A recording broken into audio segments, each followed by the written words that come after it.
C'est l'hiver et les températures sont bien négatives. Quelques précautions s'imposent donc pour que nos chers chevaux vivent ce froid le mieux possible. C'est aussi l'occasion pour nous d'apprendre quelques trucs et astuces de la part de Damien Plume. Voilà, je vais vous expliquer aujourd'hui ce qu'il faut faire quand il fait moins 7, moins 8 degrés. C'est presque une évidence. Première chose importante quand il fait froid, les couvertures. Un peu comme pour nous, on pratiquera ici la technique de l'oignon avec plusieurs couches. Mais attention, pas n'importe lesquelles. Ce cheval-ci, il est rasé assez fraîchement, je veux dire, de peut-être une semaine.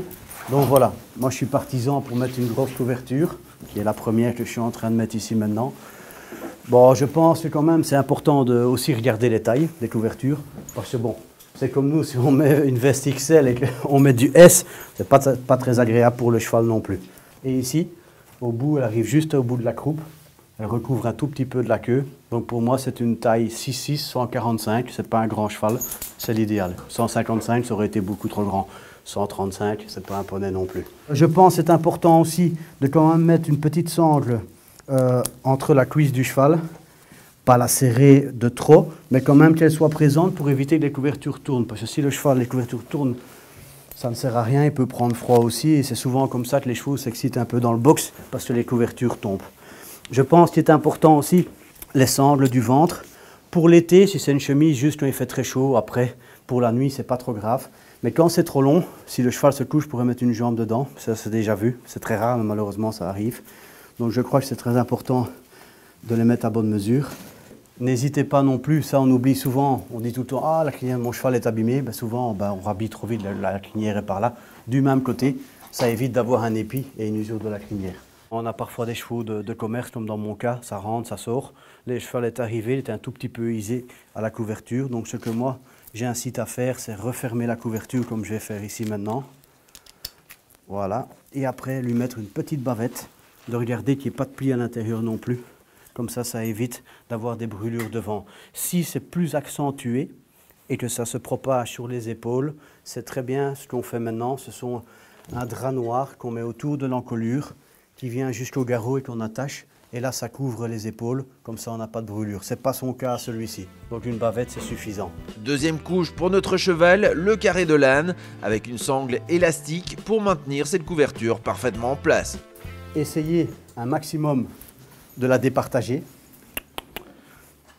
Oh boy, voilà. Ici, elle est déjà trop loin parce qu'elle va dépasser les autres couvertures. La remonter, elle va de toute façon descendre. La mettre un tout petit peu derrière la queue. Ici, elle est bien partagée sur la lune du mieux.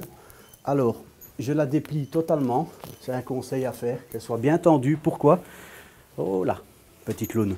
Parce que quand on va mettre l'élastique, pour éviter les plis et que la couverture soit bien stable. Ici, elle est tenue. Je laisse toujours la couverture dépliée. Pourquoi? Je vais vous montrer ici après. Troisième couche avec cette fois une petite couverture en polar. Le cheval a 3 couvertures. Il a la grosse verte, la carrée de laine, celle en polar en plus. Ça va tenir la chaleur qui va se dégager de celle en laine parce qu'il est rasé. S'il n'est pas rasé fraîchement, c'est peut-être pas nécessaire celle-ci.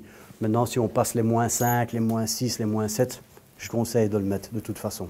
Je vais replier proprement ma couverture ici, tout autour de mon cheval, en essayant de ne pas trop faire de plis pour ne pas abîmer la crinière. Comme ça, elle est coincée. Et je vais aller chercher ma 4e couverture que je vais placer au-dessus. Comme ça, elle sera tenue et le cheval n'aura pas tendance à vouloir l'enlever. Et ici, comme on voit, la façon dont moi je mets les couvertures en commençant par la grosse, celle-ci vient vraiment camoufler le tout et vient vraiment faire un petit cocon autour du cheval. À l'extérieur, il fait entre moins 6 et moins 7 degrés, une température à laquelle l'eau gèle bien entendu. De ce côté-là aussi, il faut faire attention. Il est en effet impératif que le cheval boive et quand il fait froid, il n'en a pas toujours envie. Il y a beaucoup d'écuries par exemple où l'hiver c'est un petit peu le problème, les abreuvoirs sont gelés. Donc on remplit souvent des tines à eau provisoirement pour donner 3 fois par jour de l'eau aux chevaux qui aient à boire en suffisance. Donc moi ce que je conseille, si on peut avoir de l'eau chaude sur place, c'est remplir la poubelle moitié d'eau chaude, moitié d'eau froide. Comme ça l'eau est à bonne température et les chevaux ont plus vite tendance à boire aussi que si elle est glacée. Et ce que moi je fais qui ne coûte pas grand chose, je laisse une brique de sel dans la mangeoire. Du fait que je nourris et qu'elle est posée dans le bac, Les chevaux vont la lécher, ils vont goûter le sel et ils vont aller boire. Pour la nutrition, quand c'est en hiver, moi je suis partisan de ne pas changer les choses ou survitaminer, etc., etc. Ça ne change rien. C'est tous les jours la même chose, le travail est la même chose, les vitamines sont la même chose. S'ils sont arrêtés, c'est sûr et certain que s'ils ont une nourriture sport, peut-être diminuée parce qu'ils sont déjà frais vis-à-vis du froid. Donc en plus, être surnourri, ça ne va pas aider, ça n'arrange rien du tout.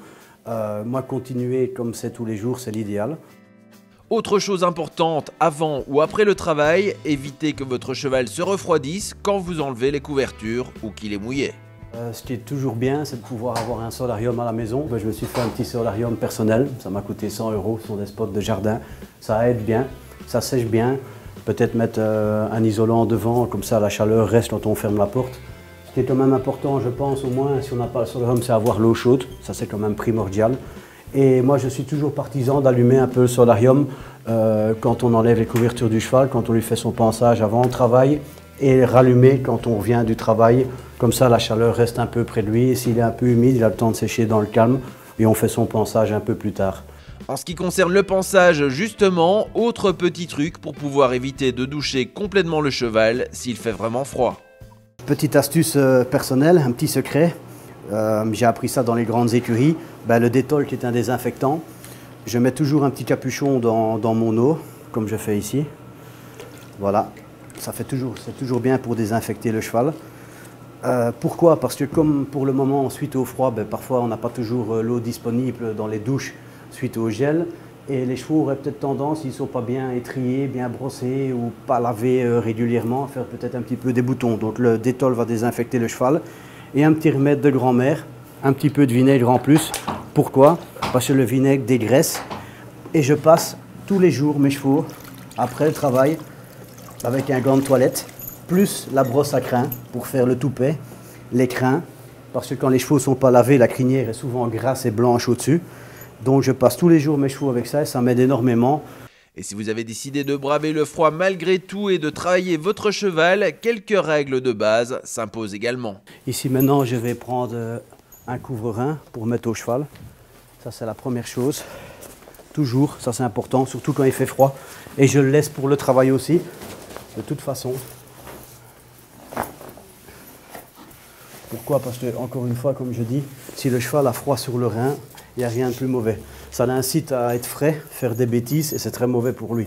Ça peut provoquer un accident. Pourquoi? Parce que quand il va rentrer dans la piste, il va avoir froid, il va rentrer la queue, il va rentrer les fesses un peu comme on dit. Il pourrait partir en saut de mouton et tout, en n'ayant pas le corps chauffé. C'est comme ça qu'on a des lésions ou qu'il se fasse mal musculairement s'il n'a pas assez de chaleur sur lui. Après, l'hiver, ce que je fais, je prends toujours une deuxième couverture.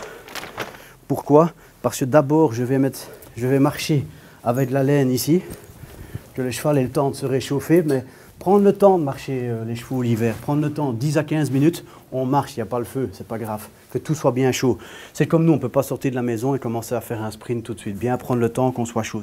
Dernier petit conseil de Damien en ce qui concerne le chargement et le déchargement des chevaux. Ce que je conseille aussi par le temps avec la neige ou le verglas, etc., etc. Bon, ici, comme moi, mon camion il descend, c'est le descente au maximum, ça c'est la première chose.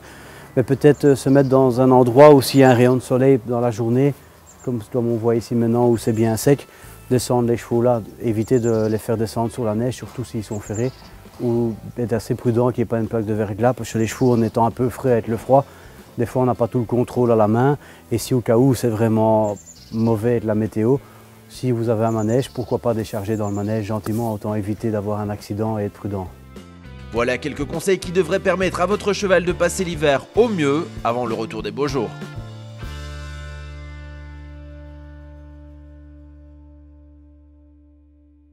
EquiTV vous a été présenté en partenariat avec Horseware.